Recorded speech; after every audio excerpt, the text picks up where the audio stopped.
Halo kawan pajak, kembali lagi dengan kami di Bincang Pulang Kerja bersama saya Oski. Saya Andi.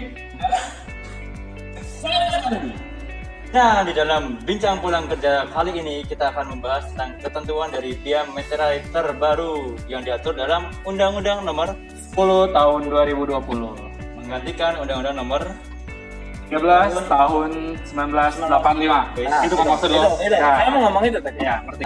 Kebetulan nih ada Andi nih. Andi itu sebagai PDG atau Bendara gaji. jadi harusnya si Andi itu udah sering banget nih gunain Bea Materai. Jadi Bapak tiap melakukan sesuatu pakai Bea Materai? Enggak juga. Jadi di dalam Undang-Undang Nomor 10 tahun 2020 ini yang mengatur tentang ketentuan Bea Materai terbaru ini itu ada dua pokok ya Pak ya, yaitu tentang tarif terbaru dan yang kedua ketentuan pengenaan objeknya Pak. Ya. Yang tadinya di Undang-Undang Nomor 13 tahun 1985 yang undang-undang lama itu dikenakan gimana pengenanya? Ya, dokumen dengan nilai 250.000 sampai 1 juta pakai materai 3.000, di atas 1 juta pakai materai 6.000. Jadi di undang-undang lama itu ada dua ini ya tarif Ya, Bea Materai ya, jadi 3.000 sama 6.000. Nah, di dalam undang-undang terbaru di Undang-Undang Nomor 10 tahun 2020 ini itu hanya ada satu tarif ya Pak ya. Namun tarif tersebut atau Bea Materai tersebut dikenakan atas dokumen dengan nilai di atas 5 juta. 5 juta. Jadi cuma dikenakan atas dokumen dengan nilai di atas 5 juta. Nah, tapi pengenaan Bea Materai ini ada ketentuannya nih, nggak sembarang dokumen tuh dikenakan Bea Materai. Ya. Dokumen seperti aja. Seperti apa aja Bapak? Oh ya, biar nggak salah kita baca aja ya. Objek apa aja yang dikenakan Bea Materai terbaru nih. Jadi satu, dokumen yang dibuat sebagai alat untuk menerangkan mengenai suatu kejadian yang bersifat perdata. Contohnya surat perjanjian. Oke. Kedua, dokumen yang digunakan sebagai alat bukti di pengadilan. Ya, yang ketiga ada dokumen yang menyatakan jumlah uang dengan nominal yang tadi dibilang lebih dari 5 juta rupiah. Terus ada lagi menyebutkan penerimaan uang. Ada juga berisi pengakuan bahwa utang seluruhnya atau sebagian telah dilunasi atau diperhitungkan. Itu objek Bea Materai. Jadi pada intinya gini. Koreksi ya, guys. Sebenarnya semua dokumen itu harus kita tempelin materai nggak sih? Sebenarnya enggak ya. Sebenarnya. Juga sih. Ya. Jadi dokumen itu ditempelin materai itu supaya agar dia tuh sah di depan hukum ya Pak? Ya, setuju.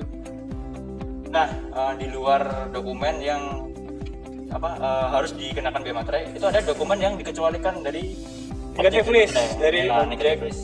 Apa aja tuh? Oke. Mari kita baca lagi. Ini Bapak ini pintar banget ya. Baca. Iya, biar nggak salah. Nanti kalau salah saya diserang netizen. Iya. Jadi Bea Materai tidak dikenakan atas dokumen yang berupa satu, dokumen yang terkait lalu lintas orang dan barang. Oke. Contohnya surat penyimpanan barang, konsumen, surat angkutan penumpang dan barang, dan lainnya.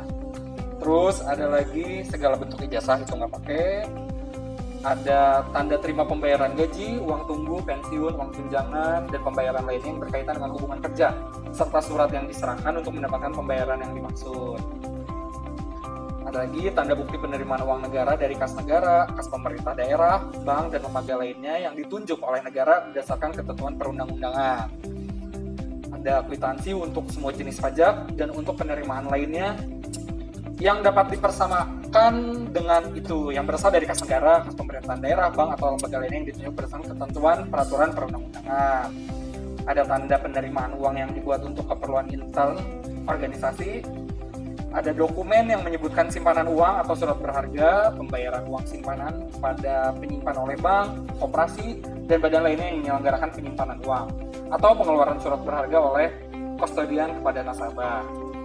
Surat gadai, tanda pembagian keuntungan, bunga, imbal hasil dari surat berharga dengan nama dan dalam bentuk apapun, serta ada dokumen yang diterbitkan atau dihasilkan oleh Bank Indonesia dalam rangka pelaksanaan kebijakan pembayaran. Banyak sekali ya. Banyak. Iya. Kan ya saya baca. Cara garis besar itu gimana Pak? Cara bedakan yang perlu dan tidak perlu? Ya itu. Hafalin aja yang objeknya yang dikenakan negatif list. Bukan gitu dong Pak. Oh, bukan. Lebih sedikit objek pajaknya daripada negatif listnya Bapak. Iya.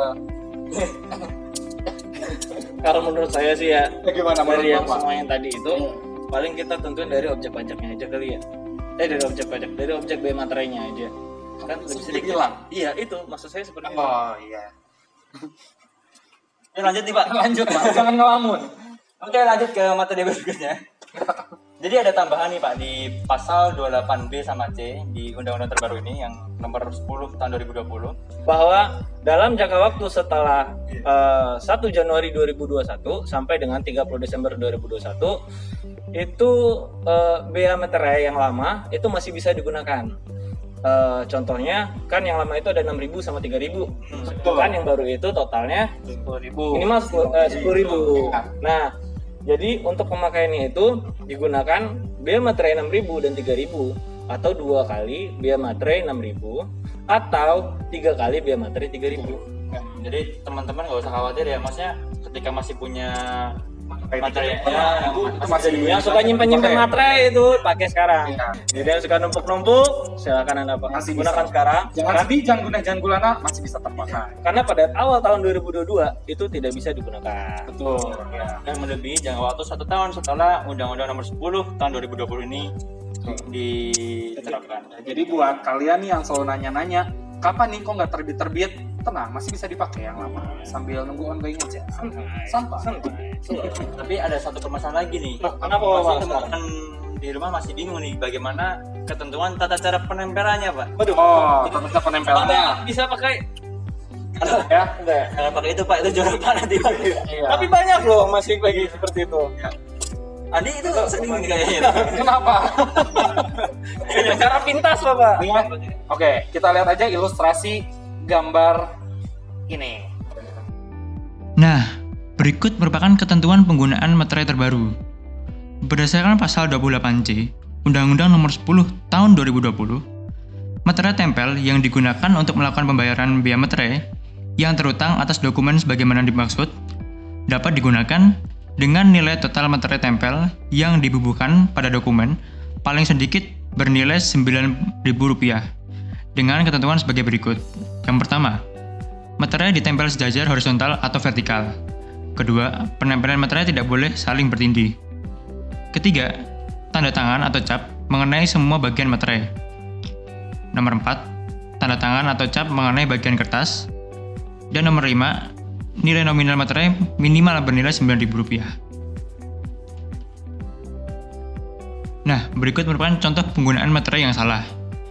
Nomor 1, salah karena materai bertindih. Nomor 2, salah karena tanda tangan atau cap tidak mengenai semua materai.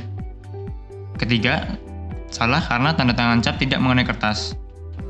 Dan yang keempat, salah karena tanda tangan atau cap tidak mengenai semua materai.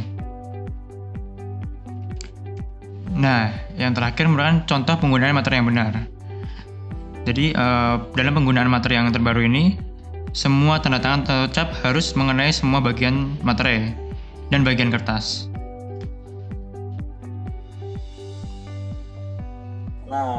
Nah, begitulah tata cara penempelan dari biaya materai terbaru. Gampang kan? Sama aja kayak yang lama Pak. Iya. Cuman ya enggak dong yang gandengan materai juga sekarang. Ya, begitulah bincang pulang kerja kali ini. Jangan lupa Like, komen, Subscribe YouTube Kanwil DJP Jawa Barat 2. dan bagiin ya ke semua sosial media kalian. termasuk Facebook. Iya.